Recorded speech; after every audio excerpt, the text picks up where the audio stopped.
Cinema చాలా relatable film, miss అవ్వకండి, థియేటర్స్లో చూడండి. చాలా మంచి సినిమాని ఎప్పుడు థియేటర్స్లో మిస్ అవ్వద్దు. మంచి సినిమాని ఎప్పుడు ఎంకరేజ్ చేస్తుండాలి. మీకు బలగం చూస్తే ఎట్లాంటి ఫీల్ వచ్చిందో దానికి 10 times బెటర్ ఫీలింగ్ వస్తుంది మీకు.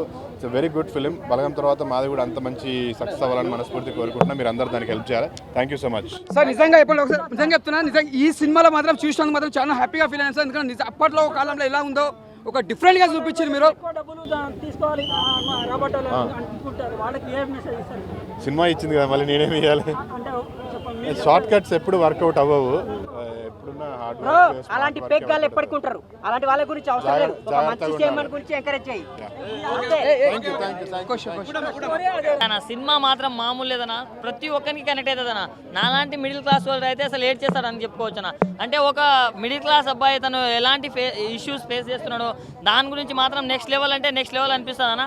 డబ్బు డబ్బు డబ్బు డబ్బు డబ్బు అన్న, మొత్తం డబ్బే అవుతుందన్న. ప్రపంచం మొత్తం డబ్బు మయంలో అయిపోతున్నాం.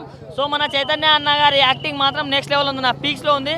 అండ్ డైరెక్టర్ గారు మీరైతే నెక్స్ట్ స్టార్ డైరెక్టర్ అవుతారని నేను నమ్ముతున్నాను. ఎందుకంటే ఆ కథని తీసుకెళ్లిన విధానం కానీ స్క్రీన్ ప్రెజెన్స్ కానీ ప్రతి ఒక్కటి నెక్స్ట్ లెవెల్ ఉందన్న. సో మూవీలో ఏది కూడా కొంచెం మిస్ అయింది అనే ఫీలింగ్ మాత్రం రాదు. కూర్చున్నంతసేపు చాలా అంటే చాలా ఎంగేజింగ్ ఉంటుంది అన్న. ప్రతి ఒక్కరు ఫ్యామిలీతోటి వాచ్ చేయండి అన్న. చాలా అంటే చాలా బాగుంది. Thank you. మీకు పెళ్ళైందా కాలేదా? ఒకవేళ పెళ్ళే కాకపోయినా వెళ్ళి చూడండి. ఒక మంచి మెసేజ్ మూవీ అనమాట. అంటే యూత్కి పబ్లిక్కి కావాల్సిన ఒక మంచి మెసేజ్ మూవీ ఇది. తప్పకుండా ప్లీజ్ వెళ్ళి థియేటర్లో వాచ్ చేయండి. ఓటీటీ గురించి అయితే వెయిట్ చేయకండి. ఇలాంటి మూవీని థియేటర్లోనే చూడాలి. అండ్ మన విలేజ్లలో చిన్న చిన్న బిజినెస్లు పెడతారు కదా, సో అలాంటి వాళ్ళని నమ్మి వెళ్ళి మన పైసలు ఇన్వెస్ట్ చేసి వాళ్ళు హవాలా చేయడం కానీ అవి కానీ తీసేయడం కానీ అవుతుంటాయి. సో అలాంటి ఒక మంచి మెసేజ్ మూవీ అంటే చాలా చూసాము. ఇది ఒక డిఫరెంట్ మూవీ అనుకోవచ్చు.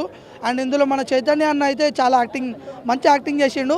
అండ్ సెకండ్ హాఫ్లో మాత్రం విశ్వరూపం చూపెడతాడు. నిజంగా లవ్ యూ అన్న. నీకు 20/30 తర్వాత ఇది ఒక అంటే మధ్యలో కొన్ని మూవీస్ తీశారు, బట్ ఇది ఒక మంచి మూవీ అని అనుకుంటున్నాను. జనాలకు కావాల్సిన మూవీ ఇచ్చినావు. Thank you so much. Love you. And బాగా ఆదరిస్తామన్నా. నువ్వు ఇలాంటి మూవీస్ తీయాలి, ఇలాంటి ఫ్యామిలీ ఓరియంటెడ్ మూవీసే తీయాలన్నమాట. ఒక్కటి గుర్తుపెట్టుకోరి, మీకే చెప్తున్నా, ఫ్యామిలీతో వెళ్ళి చూడండి మూవీ, ఫ్యామిలీతోటి. సరేనా? Thank you. Love you. Bye.